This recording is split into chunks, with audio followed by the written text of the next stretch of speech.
Deməli, bu həftə 31 yaşım tamam olur. Və bu yaxdan oturub fikirləşirəm, belə gözümü qabağına gətirirəm 20'li yaşlarımın əvvəllərin, o vaxtda qurduğum bütün xəyallarım, arzularım. Deyirəm, bilirsiniz nə maraqlıdır?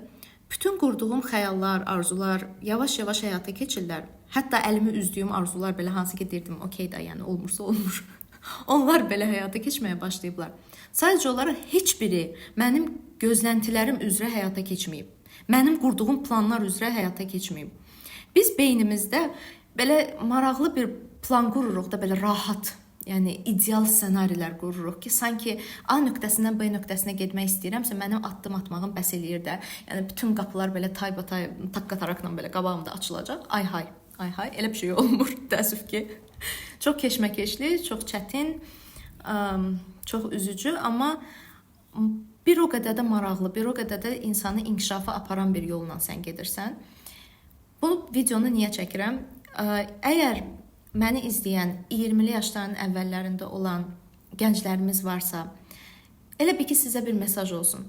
Bugün əlinizdən gələni eləyirsinizsə, hansısa bir arzunuz üçün dayanmadan çalışırsınızsa və heç bir formada o həyata keçmirsə, narahat olmayın. Mütləq şəkildə o həyata keçəcək. Sadəcə olaraq sizin planınız üzrə həyata keçməyəcək. Biz planları öz istəklərimiz üzrə qururuq. Amma Allah planı bizim ehtiyaclarımız üzrə qurur.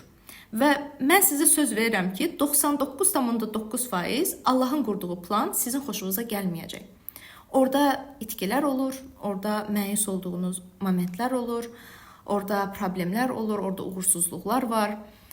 Ona görə əvvəl bəlkə də əliniz üzüləcək, pis hiss eləyəcəksiniz özünüzü, amma narahat olmayın. Mütləq ki, o xəyallarınız həyata keçəcək. Sadəcə o nöqtəyə gedib çatanda siz başa düşəcəksiniz ki, mənim bu çətin yoldan keçməyə ehtiyacım var idi.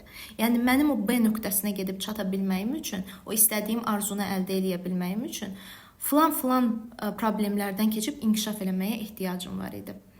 Sizə mesaj olsun. İnşallah Allah hər birinizə ürəyinizcə versin. Mənə də arzu eləyin ki, bütün işlərim xeyirlisi ilə gözəl formada nəticəyə gedib çatsın.